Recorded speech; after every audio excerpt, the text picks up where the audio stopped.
Hi friends, स्वागत है आपका मेरे यूट्यूब चैनल पर। फ्रेंड्स, यदि आप सीएससी सेंटर लेना चाहते हैं या सीएससी के लिए रजिस्ट्रेशन करना चाहते हैं तो आपको टेक एग्जाम पास करना जरूरी होता है। आज मैं आपको 50 क्वेश्चन हिंदी और इंग्लिश दोनों मीडियम में बताऊंगी और कल पुनः इसका सेकेंड पार्ट मैं आपको दूंगी जिसमें भी 50 क्वेश्चन होंगे। यदि आप मेरे ये दोनों वीडियो को देख लेते हैं और सारे प्रश्नों को याद कर लेते हैं तो निश्चित रूप से आप टेक एग्जाम पास कर पाइएगा।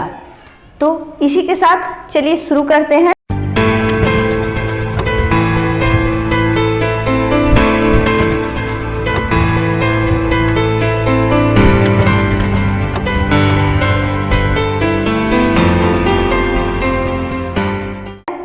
ये जो वीडियो है ये 5 असेसमेंट्स में है, जिसमें से पहला जो मेरा ये असेसमेंट है एंटरप्रेन्योरशिप असेसमेंट 1, इसको शुरू करते हैं। सबसे पहले पहला प्रश्न है, एक नए विचार के साथ एक नया उद्यम शुरू करना उद्यमिता कहलाता है, सही या गलत? Starting of a new venture with a new idea is called entrepreneurship. Wrong है या यानी ट्रू है या फॉल्स, ये बताना है। तो इसका आंसर होगा ऑप्शन नंबर 1 यानी ट्रू, सही। ठीक है। सेकेंड क्वेश्चन है, entrepreneurship is an opportunity to create wealth, यानी उद्यमिता जो है वह धन पैदा करने का एक अवसर है। ट्रू है या फॉल्स, यानी सही या गलत? तो इसका भी आंसर होगा सही, यानी उद्यमिता जो होता है वो धन पैदा करने का एक अवसर होता है। Entrepreneurship is an opportunity to create wealth. ठीक है। Next question, which of this is an example of entrepreneurship, यानी इनमें से कौन उद्यमशीलता का एक उदाहरण है? पहला, a starting up a business based on an old idea, exciting business module and less risk. एक पुराने विचार, मौजूदा व्यापार मॉड्यूल और कम जोखिम के आधार पर व्यवसाय शुरू करना। या ऑप्शन नंबर बी है, technique in an IIT MBBS coaching institute, एक आईआईटी या एमबीबीएस कोचिंग संस्थान में अध्यापन। ऑप्शन नंबर सी है, starting up a business based on a new app या सॉफ्टवेयर विद हाई रिस्क, यानी उच्च जोखिम के साथ एक नए ऐप या सॉफ्टवेयर के आधार पर व्यवसाय शुरू करना। या ऑप्शन नंबर डी है, नॉन ऑफ द अबव, यानी इनमें से कोई नहीं। तो इसका आंसर होगा ऑप्शन नंबर ए, यानी starting up a business based on an old idea, exciting business module and less risk, यानी एक पुराने विचार, मौजूदा व्यापार मॉड्यूल और कम जोखिम के आधार पर व्यवसाय शुरू करना। नेक्स्ट क्वेश्चन है, which of these is an example of entrepreneurship, इनमें से कौन उद्यमशीलता का एक उदाहरण है? Option number A, starting up a new type of restaurant in a city, यानी एक शहर में एक नए प्रकार का रेस्तरां या रेस्टोरेंट शुरू करना। ऑप्शन नंबर बी है, working in a call centre या बीपीओ, एक कॉल सेंटर या बीपीओ में काम करना। Teaching mathematics in a coaching centre, एक कोचिंग सेंटर में गणित पढ़ाना। या managing and completing task given by the boss in a company, यानी किसी कंपनी में बॉस के द्वारा दिए गए कार्य को प्रबंधित करना और पूरा करना। आंसर होगा ऑप्शन नंबर ए, यानी starting up a new type of restaurant in a city, यानी एक शहर में नए प्रकार के रेस्तरां को शुरू करना ही क्या कहलाता है? उद्यमशीलता। ठीक है, उद्यमशीलता का ये एक उदाहरण है। Next question, an entrepreneur is one who is involved in a few of these activities: managing, organizing, innovating, assuming risks etc. एक उद्यमी वह होता है जो इन गतिविधियों में FEW में शामिल होता है, यानी FEW यानी प्रबंधन, आयोजन, नवाचार, जोखिम ग्रहण करना आदि। ट्रू या फॉल्स बताना है इसमें। तो इसका आंसर हो जाएगा ऑप्शन नंबर ए यानी ट्रू, सही है। ये एक उद्यमी वह होता है जो इन गतिविधियों में FEW में शामिल होता है: प्रबंधन, आयोजन, नवाचार, जोखिम ग्रहण करना। यदि इन सभी कार्यों में उद्यमी जो है वह शामिल होता है, वह मैनेजिंग भी करता है, ऑर्गेनाइजिंग भी करता है, इनोवेटिंग भी करता है और एस्यूमिंग रिस्क सब कुछ उठाता है। चलिए नेक्स्ट क्वेश्चन है, an entrepreneur does the following activities: managing, organizing and makes all the decision by himself. यानी एक उद्यमी जो है वह निम्नलिखित गतिविधियों का काम करता है: प्रबंधन, आयोजन और सभी निर्णय स्वयं करता है। सही है या गलत? तो इसका आंसर भी हो जाएगा ऑप्शन नंबर ए यानी सही, ट्रू। उद्यमी जो होता है वो मैनेजिंग भी करता है, ऑर्गेनाइजिंग भी करता है और जो रिस्क है वो भी उठाता है और अपने आप ही सारे निर्णय वो लेता है।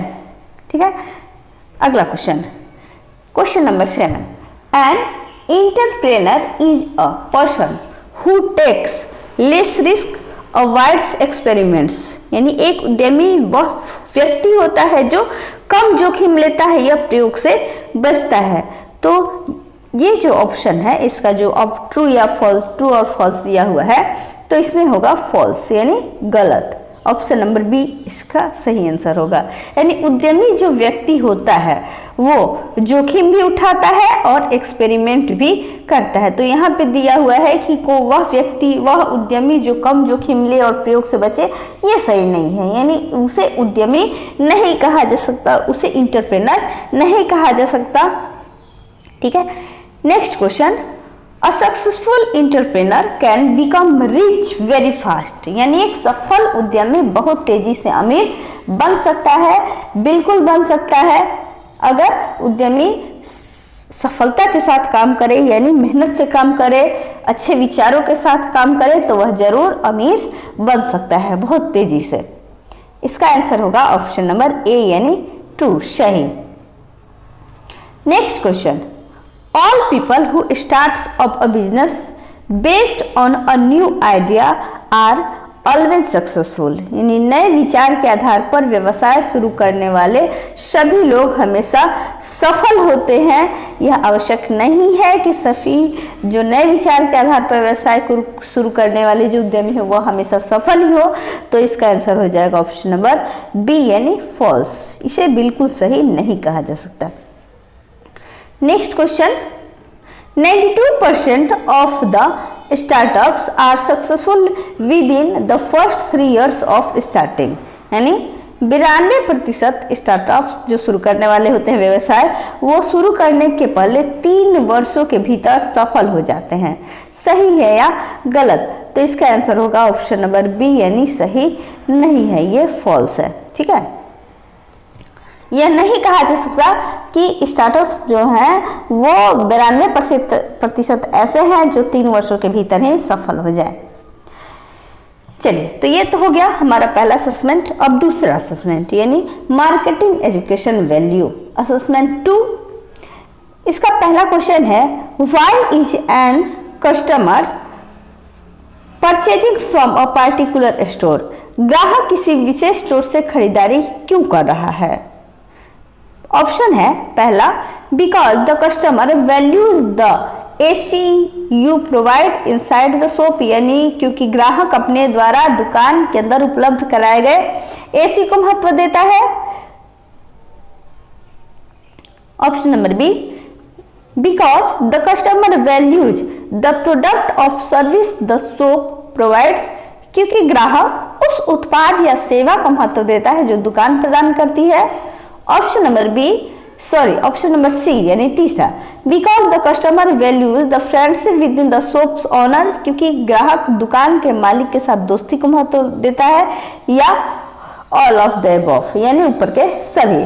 तो इसका आंसर हो जाएगा ऑप्शन नंबर 2 या बी कह सकते हैं, जिसमें दिया है कि because the customer values the product और सर्विसेज द शॉप प्रोवाइड्स। यानी दुकान को दुकान के द्वारा जो ग्राहक को सेवाएं या उत्पाद प्रदान किए जाते हैं वो ग्राहक उसको महत्व देता है। कह सकते हैं कि क्योंकि ग्राहक उस उत्पाद या सेवा को महत्व देता है जो दुकान उसे प्रदान करती है। ठीक है, तो इसका आंसर हो जाएगा ऑप्शन नंबर 2।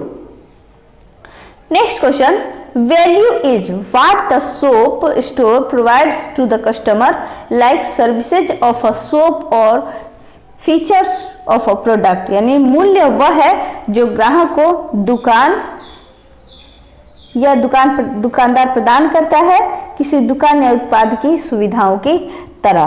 तो इसका आंसर हो जाएगा ऑप्शन नंबर ए, यानी एक यानी true. Next question, select the correct statement, सही कथन का चयन करें।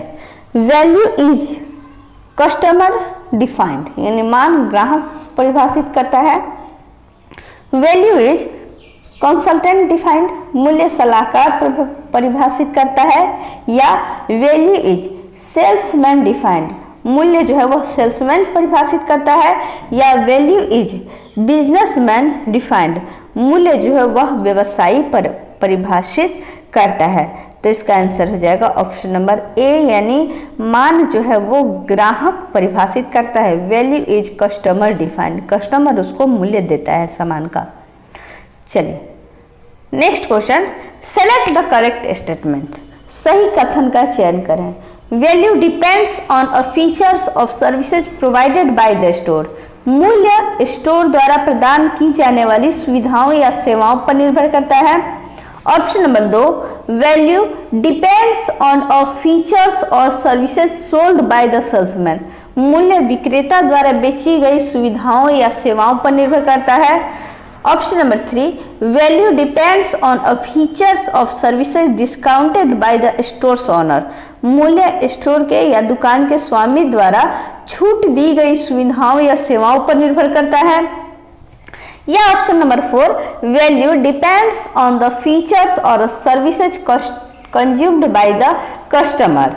तो इसका आंसर हो जाएगा ऑप्शन नंबर 4, यानी वैल्यू जो है वो डिपेंड करता है किसमें, वैल्यू डिपेंड्स ऑन फीचर्स और services consumed by the customer, यानी मूल्य ग्राहक द्वारा उपभोग की जाने वाली सुविधाओं या सेवाओं पर निर्भर करता है। आंसर होगा ऑप्शन नंबर 4। नेक्स्ट क्वेश्चन है, where does the value reside, मान कहाँ रहता है। Value does the value reside, मान कहाँ रहता है। इन द सेल्समैन्स माइंड, यानी सेल्समैन के दिमाग में। At the POC of the store, store के पीओसी पर। इन द कस्टमर्स माइंड, ग्राहक के मन में। या in the store's owner mind, दुकान के मालिक के दिमाग में। तो आंसर होगा इसका ऑप्शन नंबर 3 या तीसरा कर सकते हैं, in the customer's mind. Where does the value reside, यानी इन द कस्टमर्स माइंड, ग्राहक के मन में। नेक्स्ट क्वेश्चन है, value can be defined in terms of dash perspective as well as based on dash, यानी मान को डैश के परिप्रेक्ष्य के साथ साथ डैश के परिप्रेक्ष्य में परिभाषित किया जा सकता है। क्या इसमें फिल इन द ब्लैंक्स है, तो इसका आंसर हो जाएगा ऑप्शन नंबर 3, यानी कस्टमर एंड प्राइस। कर सकते हैं कि value can be defined in terms of customer perspective as well as based on price, यानी मान को ग्राहक के परिप्रेक्ष्य के साथ साथ कीमत के परिप्रेक्ष्य में परिभाषित किया जा सकता है। तो आंसर इसका हो जाएगा option number 3। Next question, dash everyone complaints on price as no one is exploring how they are able to differently adding value to customer, यानी डैश हर कोई कीमत पर प्रतिस्पर्धा करता है क्योंकि कोई भी यह नहीं खोज रहा है कि वे ग्राहक को अलग अलग मूल्य जोड़ने में कैसे सक्षम हो। क्या होगा इसमें, फिल इन द ब्लैंक्स है। ऑप्शन नंबर पहला है डिजिटाइजेशन, कमोडिटाइजेशन, निजीकरण या पूंजीकरण। तो इसका आंसर हो जाएगा ऑप्शन नंबर 2, कमोडिटाइजेशन। ठीक है। Next question, what is the advantage of adopting a value perspective यानी मान परिप्रेक्ष्य को अपनाने से क्या लाभ है। ऑप्शन है क्लियर डिफरेंशन यानी स्पष्ट भेदभाव। ऑप्शन नंबर 2 है helping the customer understand how and how much they benefit than asking for a share of that benefit यानी ग्राहक को यह समझने में मदद करना कि उन्हें कैसे और कितना फायदा होता है, फिर उस लाभ का एक हिस्सा मांग रहा है। Option number 3 ability to justify pricing और even price at the premium मूल्य निर्धारण या प्रीमियम पर भी कीमत को सही ठहराने की क्षमता। यह ऑप्शन नंबर 4 है ऑल ऑफ द अबव ऊपर के सभी यानी मान परिप्रेक्ष्य को अपनाने से क्या लाभ है इसको बताना है। तो इसका आंसर हो जाएगा ऑप्शन नंबर 4 यानी ऑल ऑफ अबव यानी ऊपर के सभी इसका आंसर होगा। नेक्स्ट क्वेश्चन है according to the value framework for entrepreneur select the best statement below. उद्यमियों के लिए मूल्य फ्रेमवर्क के अनुसार नीचे दिए गए सबसे अच्छे कथन का चयन करें। Value creation, value delivery, value capture यानी मूल्य निर्धारण, मूल्य वितरण और मूल्य पर कब्जा। ऑप्शन नंबर 2 है value capture, value creation, value delivery, मूल्य पर कब्जा, मूल्य निर्धारण या मूल्य वितरण। ऑप्शन नंबर 3 है value creation, value capture, value delivery यानी मूल्य निर्धारण, मूल्य पर कब्जा, फिर मूल्य वितरण। और ऑप्शन नंबर 4 है value delivery, value creation, value capture यानी मूल्य वितरण, मूल्य निर्धारण, उसके बाद मूल्य पर कब्जा। तो इसका आंसर होगा ऑप्शन नंबर ए, ऑप्शन नंबर 1 यानी सबसे पहले वैल्यू क्रिएशन, फिर वैल्यू डिलीवरी और उसके बाद वैल्यू कैप्चर यानी सबसे पहले मूल्य का निर्धारण, उसके बाद मूल्य का वितरण और सबसे अंत में मूल्य पर कब्जा। ठीक है, अगला है why is the customer purchasing from a particular store. ग्राहक किसी विशेष स्टोर से ही खरीदारी क्यों कर रहा है। पहला ऑप्शन है because the customer values the AC you provide inside the shop, क्योंकि ग्राहक आपके द्वारा दुकान के अंदर उपलब्ध कराए गए एसी को महत्व देता है। ऑप्शन नंबर 2 है because the customer values the product of service the shop provides, क्योंकि ग्राहक उस उत्पाद या सेवा को महत्व देता है जो दुकान प्रदान करती है। ऑप्शन नंबर 3 है because the customer values the friendship with the store's owner, क्योंकि ग्राहक दुकान के मालिक के साथ दोस्ती को महत्व देता है। या फिर अबव, ऑल ऑफ अबव ऊपर के सभी। तो इसका आंसर हो जाएगा ऑप्शन नंबर 2 यानी ग्राहक जो है वह उस उत्पाद या सेवा को महत्व देता है जो उस दुकान प्रदान करती है। Because the customer values the product और सर्विस द शॉप प्रोवाइड्स। चलिए इसके साथ दूसरा असेसमेंट भी समाप्त होता है। तीसरा असेसमेंट है अकॉर्डिंग एंड बिजनेस रिपोर्टिंग। चलिए शुरू करते हैं इसको। इसका पहला क्वेश्चन है balance sheet divided into 2 parts. Balance sheet 2 भागों में विभाजित रहती है। Assets and liabilities, equity and liabilities यानी परिसंपत्तियां और देयताएं। इक्विटी एंड एसेट्स और none of them are correct, इनमें से कोई भी सही नहीं है। तो इसका आंसर होगा ऑप्शन नंबर 1 यानी बैलेंस शीट जो होता है वह एसेट्स एंड लिएबिलिटीज में विभाजित होता है, 2 भागों में विभाजित होता है। ठीक है, चलिए नेक्स्ट क्वेश्चन है dash sheet represents the financial position of a business as of a particular date, typically at the end of a quarter or financial year. Dash sheet एक विशेष तिथि के रूप में व्यवसाय की वित्तीय स्थिति का प्रतिनिधित्व करती है, आमतौर पर एक तिमाही या वित्तीय वर्ष के अंत में। ऑप्शन नंबर ए है स्टेटमेंट ऑफ कैश फ्लोज यानी नगद आमद विवरण। दूसरा है प्रॉफिट एंड लॉस स्टेटमेंट, लाभ और हानि बयान। तीसरा है बैलेंस शीट, तुलन पत्र। और चौथा है लेजर शीट। तो इसका आंसर हो जाएगा ऑप्शन नंबर 3 यानी बैलेंस शीट, तुलन पत्र जो होता है। ये सीट एक विशेष तिथि के रूप में व्यवसाय की वित्तीय स्थिति का प्रतिनिधित्व करते हैं, आमतौर पर एक तिमाही या वित्तीय वर्ष के अंत में। कह सकते हैं कि balance sheet represents the financial position of a business as of a particular date, typically at the end of a quarter or financial year. ठीक है, तो नेक्स्ट क्वेश्चन है इसके बाद,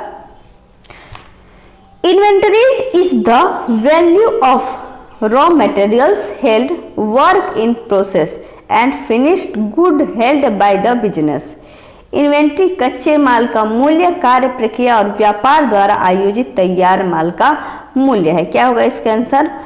तो इसका आंसर हो जाएगा ऑप्शन नंबर 1 यानी ट्रू, सही है ये। इन्वेंट्री कच्चे माल का मूल्य, कार्य प्रक्रिया और व्यापार द्वारा आयोजित तैयार माल का मूल्य है। Inventories is the value of raw materials held, work in process and finished good held by the business.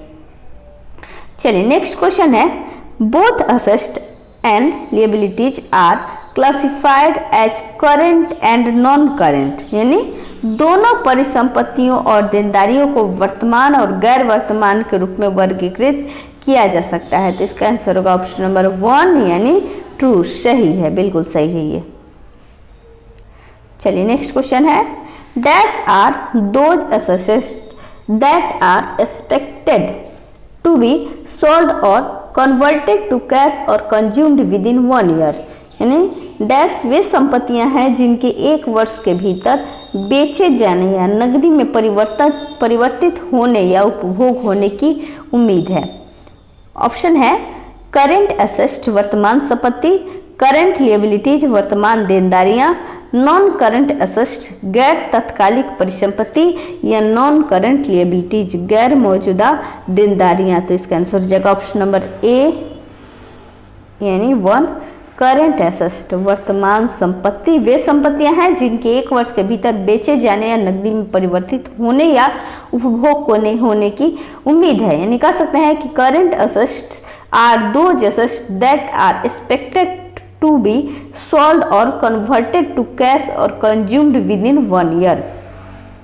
चलिए नेक्स्ट क्वेश्चन है, non current assets includes dash which typically last for more than 1 year, यानी गैर वर्तमान परिसंपत्तियों में dash शामिल है जो आमतौर पर 1 वर्ष से अधिक समय तक रहता है। ऑप्शन है प्लान, प्रॉपर्टी एंड एस्टेब्लिशमेंट संयंत्र संपत्ति और स्थापना, प्लान प्रॉपर्टी एंड इक्विपमेंट यानी संयंत्र संपत्ति और उपकरण, purchase property equipment PAN card संपत्ति या उपकरण, या प्लांट प्रॉपर्टी एक्सपेरिमेंट्स। क्या होगा इसका आंसर? यानी नॉन करंट असेसमेंट्स पूछा जा रहा है इसमें, तो इसका आंसर हो जाएगा ऑप्शन नंबर 1 यानी प्लान प्रॉपर्टी एंड एस्टेब्लिशमेंट संयंत्र संपत्ति और स्थापना, ये गैर वर्तमान परिसंपत्तियों में शामिल है। चलिए नेक्स्ट क्वेश्चन है, what are the common types of current assets, वर्तमान संपत्ति के सामान्य प्रकार क्या हैं? Cash, inventories, deliverable, long term loans are and advantages. Cash, inventory, deliverable, long term loan और एडवांस, या टेंजिबल एसेट मूल संपत्ति, इंटेंजिबल एसेट अमूर्त संपत्ति, नॉन करेंट इन्वेस्टमेंट्स यानी गैर वर्तमान निवेश। तीसरा है cash, inventories, intangible asset, non current investment यानी नगद, इन्वेंट्री, अमूर्त संपत्ति, गैर वर्तमान निवेश। और चौथा ऑप्शन है cash, inventories, receivable, short term loans and advances यानी नगद, इन्वेंट्री, प्राप्य जो प्राप्त होने वाली है, अल्पकालिक ऋण और अग्रिम। तो इसका आंसर होगा ऑप्शन नंबर 4। ठीक है, यानी ये सब क्या है? वर्तमान संपत्ति के सामान्य प्रकार हैं, नकदी, इन्वेंट्री, प्राप्य, अल्पकालिक ऋण और अग्रिम। चलिए next question, dash is the value of raw materials held, work in process and finished good held by the business. Dash कच्चे माल का मूल्य है जो कार्य प्रक्रिया में है और व्यवसाय द्वारा आयोजित अच्छा है। ऑप्शन है सरप्लस, अतिरिक्त, रिवेन्यूज राजस्व, डिबेंचर या शर्बल यानी अधिशेष। तो क्या होगा इसका आंसर? आंसर होगा ऑप्शन नंबर बी, रिवेन्यूज यानी राजस्व। Revenues is the value of raw materials held, work in process and finished good held by the business. यानी राजस्व कच्चे माल का मूल्य है जो कार्य प्रक्रिया में है और व्यवसाय द्वारा आयोजित अच्छा है। चलिए नेक्स्ट क्वेश्चन है, any income or profit not paid out of share holders in called is called, यानी शेयर धारकों को भुगतान नहीं की गई आय या लाभ को डैश कहा जाता है। ऑप्शन है रिटेन अर्निंग्स, प्रतिधारित कमाई, रिवेन्यूज राजस्व, डिबेंचर्स या सरप्लस यानी अधिशेष। तो आंसर होगा ऑप्शन नंबर 1 यानी रिटेन अर्निंग, प्रतिधारित कमाई। Any income or profit not paid out of share holders is called retained earning, प्रतिधारित कमाई।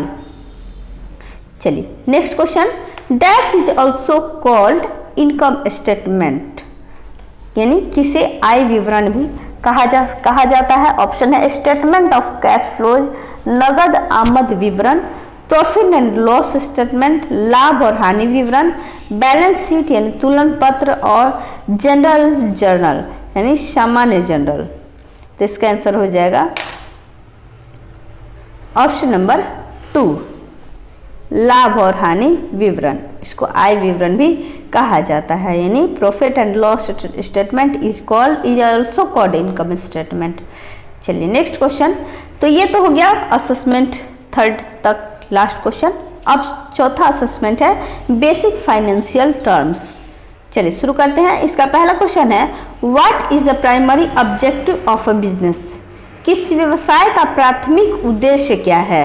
पहला ऑप्शन है make money for inventors bye providing goods और सर्विसेज, यानी माल या सेवाएं प्रदान करके निवेशकों के लिए पैसा कमाएं, या make money for retailers by the providing goods for services, सेवाओं के लिए सामान प्रदान करके खुदरा विक्रेताओं के लिए पैसे कमाएं, या make money for customers bye providing goods और सर्विसेज, सामान या सेवाएं प्रदान करके ग्राहकों के लिए पैसा कमाएं, या make money for employees bye providing goods और सर्विसेज, सामान या सेवाएं प्रदान करके कर्मचारियों के लिए पैसे कमाएं। तो इसका आंसर हो जाएगा ऑप्शन नंबर 1 यानी make money for investors by providing goods और services is called primary objective और बिजनेस कहा जा सकता है इसको, माल या सेवाएं प्रदान करके निवेशकों के लिए पैसा कमाएं। नेक्स्ट क्वेश्चन है, what are the key inputs of business, व्यवसाय के प्रमुख निवेश वस्तुएं क्या हैं। लेबर श्रम, लैंड यानी भूमि, कैपिटल पूंजी, या ऑल ऑफ द अबव। तो आंसर होगा ऑप्शन नंबर 3rd यानी कैपिटल यानी पूंजी, यानी what are the key inputs of business. तो इसका आंसर हो जाएगा कैपिटल पूंजी। व्यवसाय के प्रमुख निवेश जो क्या है वो पूंजी है। चलिए नेक्स्ट क्वेश्चन है, what is the output of the business, व्यवसाय का उत्पादन क्या है।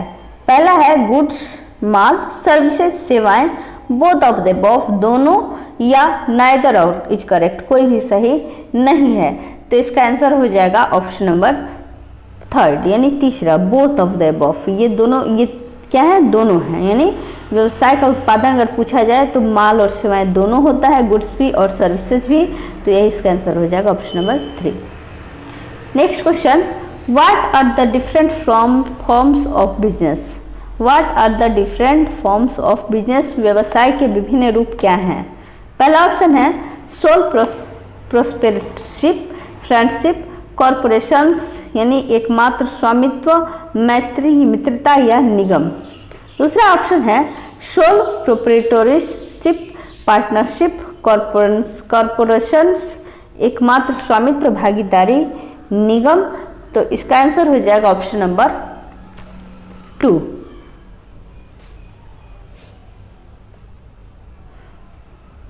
सोल प्रोप्राइटरशिप, पार्टनरशिप, कॉरपोरेशंस यानी एकमात्र स्वामित्व, भागीदारी और निगम। चलिए नेक्स्ट क्वेश्चन है, what is a sole proprietorship एकमात्र स्वामित्व क्या है?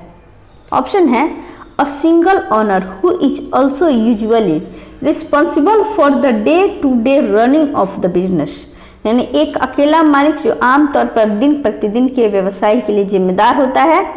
ऑप्शन नंबर 2 है a single employee who is also usually responsible for the day to day running of the business, यानी एक अकेला कर्मचारी जो आमतौर पर दिन प्रतिदिन के व्यवसाय के लिए जिम्मेदार होता है। या ऑप्शन नंबर 3 है a single retailer is also usually responsible for the day to day running of the business, एक अकेला विक्रेता आमतौर पर दिन प्रतिदिन के व्यवसाय के लिए जिम्मेदार होता है। या a single partner who is also usually responsible for the day to day running of the business, यानी एक अकेला सहभागी जो आमतौर पर दिन प्रतिदिन के व्यवसाय के लिए जिम्मेदार होता है। तो आंसर होगा इसका ऑप्शन नंबर ए, यानी first a single owner who is also usually responsible for the day to day running of the business, एक अकेला मालिक जो आमतौर पर दिन प्रतिदिन के व्यवसाय के लिए जिम्मेदार होता है, इसे एकमात्र स्वामित्व कहा जाता है, यानी सोल प्रोप्राइटरशिप।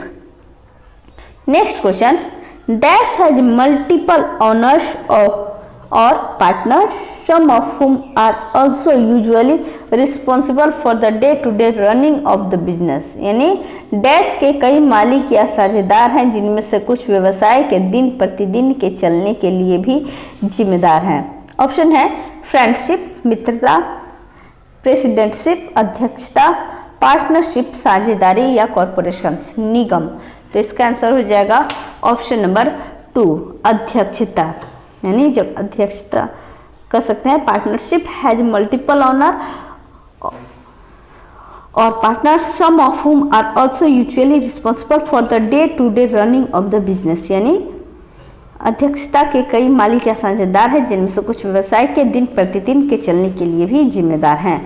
नेक्स्ट क्वेश्चन है व्हाट इज अ कॉरपोरेशन, निगम क्या है? यह निगम के बारे में पूछा जा रहा है। ऑप्शन नंबर ए है 1 a separate legal entity with a large number of owners, बड़ी संख्या में मालिकों के साथ एक अलग कानूनी इकाई, या a separate illegal entity with a large number of owners, बड़ी संख्या में मालिकों के साथ एक अलग अवैध संस्था, या multiple owners of partners some of whom are also usually responsible for the day to day running of the business, यानी कई मालिक या साझेदार जिनमें से कुछ व्यवसाय के दिन प्रतिदिन के चलने के लिए जिम्मेदार हैं। यह option number 4 all of the above, ऊपर के सभी या उपरोक्त सभी। तो इसका आंसर हो जाएगा ऑप्शन नंबर 1, यानी हु इज कॉर्पोरेशन निगम क्या है? तो a separate legal entity with large number of owners, इसे निगम कहा जा सकता है, बड़ी संख्या में मालिकों के साथ एक अलग कानूनी इकाई। नेक्स्ट क्वेश्चन है identity a non example of accounting, लेखांकन का एक गैर उदाहरण पहचाने। पहला ऑप्शन है how much value in rupees of goods और services has the business sold, माल या सेवाओं के रुपये में कितना मूल्य है जो व्यवसायिक ने बेचा है। दूसरा ऑप्शन है list of investments in land facilities buildings ETC the business made, भूमि सुविधाओं भवनों आदि में किए गए निवेश की सूची। कॉस्ट द बिजनेस इनक्योर्ड, व्यवसाय में होने वाला खर्च। Option number 4 list and details of value favourites customers, यानी पसंदीदा ग्राहकों की सूची और विवरण। तो इसका आंसर हो जाएगा ऑप्शन नंबर 4, यानी list and details of favourite customers, पसंदीदा ग्राहकों की सूची और विवरण। ये लेखांकन का एक गैर उदाहरण इसे कहा जा सकता है। Next question, dash is about planning for the uncertain future and deciding with what kind of investment should the business make, यानी डैश अनिश्चित भविष्य की योजना बनाने और यह तय करने के बारे में है कि व्यवसाय को किस तरह का निवेश करना चाहिए। ऑप्शन है फाइनेंस यानी वित्त, गवर्नेंस शासन, मेंटेनेंस रख रखाव या डोमिनेंस यानी प्रभाव। तो इसका आंसर हो जाएगा ऑप्शन नंबर 1 यानी finance. Finance is about planning for the uncertain future and deciding what kind of investment should the business make. यानी कहा जा सकता है कि वित्त जो है वह अनिश्चित भविष्य की योजना बनाने और यह तय करने के बारे में है कि व्यवसाय को किस तरह का निवेश करना चाहिए। Next question, dash is a way for a business to raise capital but there is no obligation to repay entities that provide capital, instead entities are given ownership to the of the business. यानी एक व्यवसाय के लिए dash एक व्यवसाय के लिए पूंजी जुटाने का एक तरीका है, लेकिन पूंजी प्रदान करने वाली संस्थाओं को चुकाने के लिए कोई दायित्व नहीं है। इसके बजाय संस्थाओं को व्यवसाय का स्वामित्व दिया जाता है। ऑप्शन है लिएबिलिटीज देनदारियां, इक्विटी, पार्टनरशिप साझेदारी या एसेट्स यानी संपत्ति। तो इसका आंसर हो जाएगा ऑप्शन नंबर 2 यानी इक्विटी। निकल सकते हैं equity is a way for a business to raise capital but there is no obligation to repay entities and provide capital, instead entities are given ownership of the business. यानी equity क्या है, एक व्यवसाय के लिए पूंजी जुटाने का एक तरीका है, लेकिन पूंजी प्रदान करने वाली संस्थाओं को चुकाने के लिए कोई दायित्व नहीं है। इसके बजाय संस्थाओं को व्यवसाय का स्वामित्व दिया जाता है। चलिए, तो ये हो गया चौथा असेसमेंट और पांचवा असेसमेंट है रिकॉर्डिंग बिजनेस ट्रांजैक्शन। चलिए शुरू करते हैं इसको। पहला क्वेश्चन है dash is a record of all of a business existing assets, liabilities and equity. यानी डैश व्यवसाय के सभी मौजूदा परिसंपत्तियों, देनदारियों और इक्विटी का एक रिकॉर्ड है। ऑप्शन नंबर 1 है प्रॉफिट एंड लॉस स्टेटमेंट, लाभ और हानि का विवरण, स्टेटमेंट ऑफ कैश फ्लो, नकदी प्रवाह का विवरण या बैलेंस शीट, या फिर जनरल जर्नल यानी सामान्य दैनंदिनियां, सामान्य जो दैनंदिनी होती है वो। तो इसका आंसर हो जाएगा ऑप्शन नंबर 3 यानी बैलेंस शीट। बैलेंस शीट क्या है, व्यवसाय के सभी मौजूदा परिसंपत्ति, देनदारियों और इक्विटी का एक रिकॉर्ड होता है। यानी balance sheet is record, balance sheet is a record of all of a business existing assets, liabilities and equity. Next question, what are 3 financial sheets that used to record and report a business. 3 वित्तीय पत्रक क्या है जो किसी व्यवसाय को record और report करते थे। ऑप्शन नंबर 1 है balance sheet, general journal, profit and loss statement यानी बैलेंस शीट, सामान्य दैनंदिनी, लाभ एंड हानि विवरण। दूसरा है balance sheet, statement of cash flow या लीगल अकाउंट, बही खाता, statement of cash flow, general journal, legal account. और चौथा ऑप्शन है statement of cash flow, balance sheet, profit and loss statement. यानी तो आंसर हो जाएगा इसका ऑप्शन नंबर 4 यानी what are the 3 financial sheet that use to record and report a business. 3 वित्तीय पत्रक क्या है, तो ये है statement of cash flow, balance sheet, profit and loss statement यानी नकदी प्रवाह का विवरण, बैलेंस शीट और लाभ एंड हानि का विवरण। चलिए next question, balance sheet is a record of all of a business revenues and costs over a certain period of time, typically every quarter of every year. Balance sheet एक व्यवसाय के सभी आय और एक निश्चित से अधिक लागत का एक रिकॉर्ड है। तो इसका आंसर हो जाएगा गलत, ऑप्शन नंबर 2 होगा इसका सही आंसर। बैलेंस शीट एक व्यवसाय के सभी आय और एक निश्चित से अधिक लागत का एक रिकॉर्ड है, ये नहीं कहा जा सकता।